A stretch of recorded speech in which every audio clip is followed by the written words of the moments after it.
Good morning, Hidden Hills, and happy Wednesday. I hope you've had a good start to your day today and that you've taken a moment to add to our Flipgrid and to our Padlet. And at the end of this episode today, we actually have a little video we put together for you. I think you'll like it. Anyway, today's story is called The Invisible Boy, and it's by Trudy Ludwig. It's a very powerful story, so I think you'll like it.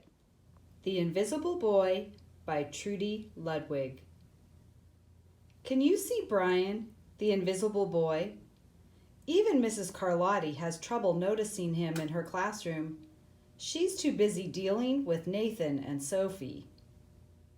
Nathan has problems with what Mrs. Carlotti calls volume control. He uses his outside voice inside too much. Sophie whines and complains when she doesn't get her way. Nathan and Sophie take up a lot of space. Brian doesn't. When the bell rings for recess, Micah and JT take turns choosing kids for their kickball teams. The best players get picked first. Then the best friends of the best players. Then the friends of the best friends. Only Brian is left, still waiting and hoping. JT glances in Brian's direction and, just as quickly, looks away. We've got enough players for each team, he tells the others. Let's play ball. In the cafeteria, Madison and her friends talk about her birthday party. The rope swing over the pool was awesome, says JT. Yeah, so was the water slide, adds Fiona. That was the best pool party ever. I'm so glad you guys had fun, says Madison. Everybody did except Brian. He wasn't invited. At choosing time, while the other kids play board games and read, Brian sits at his table doing what he loves to do best. He draws fire-breathing dragons scaling tall buildings, space aliens locked in intergalactic battles, greedy pirates digging for treasure, and superheroes with the power to make friends wherever they go. On Monday morning, Mrs. Carlotti introduces Justin, a new student, to the class. Brian smiles shyly at him. Some of the other kids sneak looks at Justin, trying to figure out if he's cool enough to be their friend. They haven't quite made up their minds yet. At lunch, Madison and JT watch Justin eat with chopsticks. What's that? Asks Madison as she points at Justin's food. It's bulgogi. Bul what?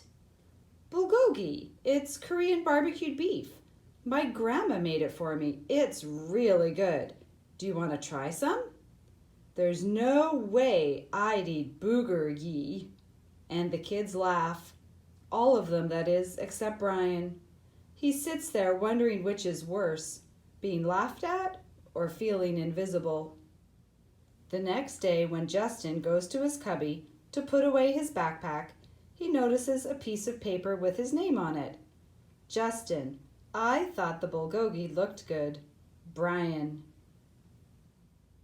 At morning recess, Brian finds a piece of chalk on the ground and starts drawing away. You're Brian, right? Yeah. Thanks for the note. Hey, Justin, Emilio calls out from the tetherball court. You're up next. Sorry, I gotta go, says Justin.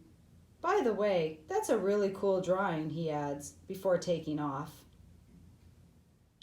Back in class, Mrs. Carlotti asks the kids to team up in twos or threes for a special project. The kids scurry around the room to pair off. Brian heads toward Justin.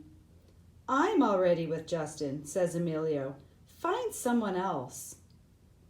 Brian looks at the floor, wishing he could draw a hole right there to swallow him up.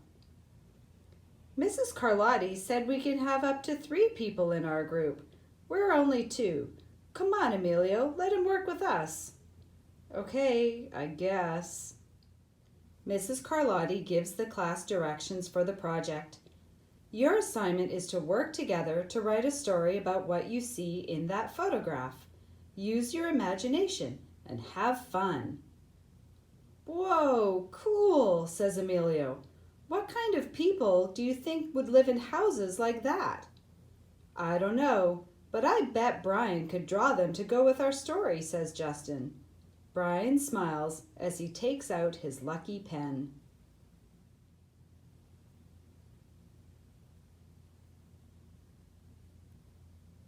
The crooked story we made up on the spot.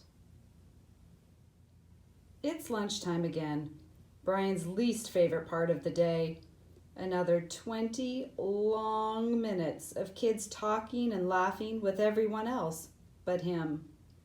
Brian, he hears someone shout. Hey, Brian, over here. Brian turns and sees Justin waving him over. Emilio nods at Brian as he makes room for him at the table. Cookie? Thanks. Maybe, just maybe, Brian's not so invisible after all. Good story, right? So, before we get to the video that I promised you, I would like to give a special shout out to Mr. Maloney because earlier this week, he was made the principal of Bella Vista Elementary School, and I'm super excited for him. I know he's going to do a phenomenal job, but it is sad to see him leave Hidden Hills. He's been here for so many years and contributed so much to our community. Congratulations, Mr. Maloney, you rocked it. All right, so without further ado, here is our video.